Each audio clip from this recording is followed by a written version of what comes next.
Ancient Greek mathematicians were masters of geometry. To them, numbers were always connected to something real: a geometric length, the count of objects, or the size of something. For example, the number of gold coins, or the height of a wooden door. So imagine their surprise when a very strange answer appeared. The Greek mathematician Diophantus came across this equation. Take a look. 4x plus 20 equals 4. Now, what's the answer? It's negative 4. Diophantus couldn't believe it. He called it absurd. His question was simple: how can a quantity be less than nothing? That doesn't make any sense, does it? Let's try a different example.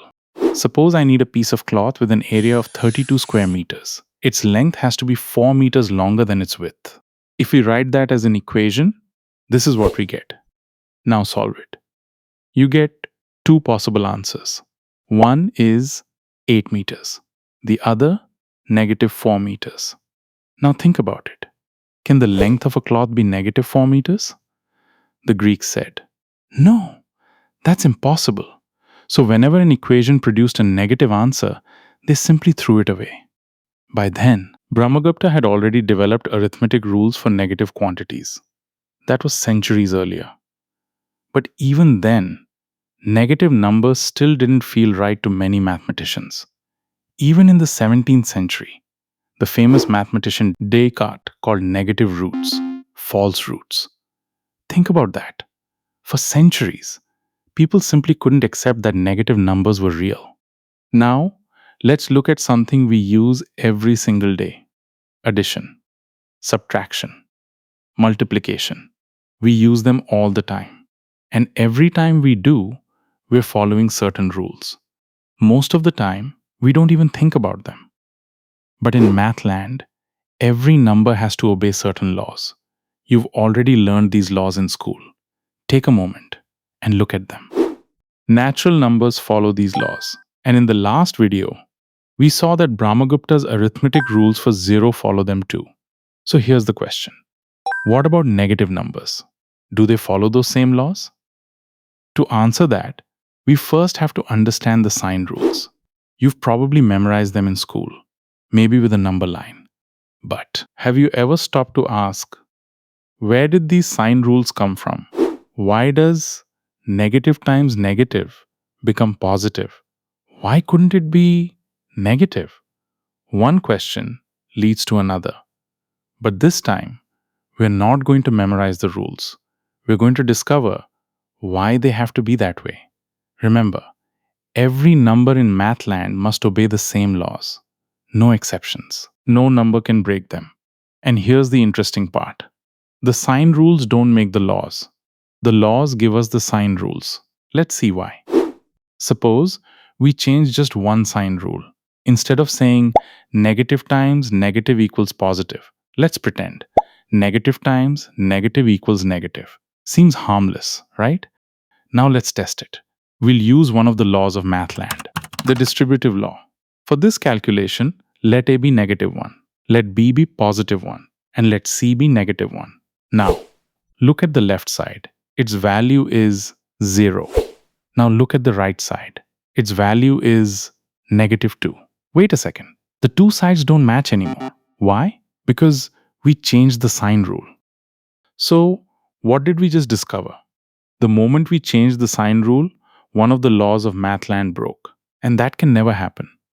So if those laws must always stay true, the sign rule can't be changed. Which means negative times negative has to be positive. It isn't just a rule, it's a consequence of the laws. That's the big idea. The laws decide the sign rules, not the other way around. Now it starts to make sense, doesn't it? Still feels a little confusing? That's perfectly okay. Even great mathematicians like Euler worked hard to explain this idea. Today, it feels completely natural. But centuries ago, people found it very difficult to accept. Now let's go back to the question we asked earlier. Natural numbers follow certain fundamental laws. And now we've seen that negative numbers follow those very same laws. So our question has finally been answered. But we're not done yet. There's one more interesting idea to explore. So far, We've met several kinds of numbers: natural numbers, zero, and negative numbers. But how do mathematicians organize them? Here's a simple way to think about it. Have you ever seen Russian nesting dolls? One doll fits inside another, that one fits inside another, and it keeps going. Numbers are organized in much the same way. Some groups of numbers fit completely inside other groups. Mathematicians call these groups sets. Let's start with the smallest one, the natural numbers. Now add 0. That gives us the whole numbers. Now add the negative numbers. And together, they become the integers. Now, let's put all these numbers on a number line.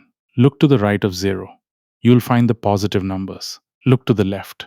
You'll find the negative numbers.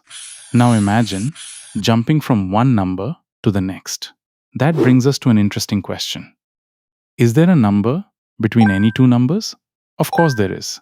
Take 1/2, or 1/4, or 3/4. They all set between 0 and 1.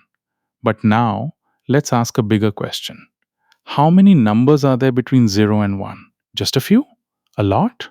Or could there be infinitely many? We'll find out in the next video. Before you leave, I've got a challenge for you. Let's make another wrong assumption. Suppose negative plus negative equals positive.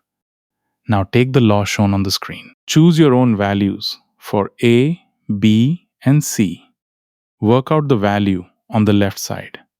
Then work out the value on the right side. Do both sides still match? Or does the law break? Post your answer in the comments. I'll see you in the next video.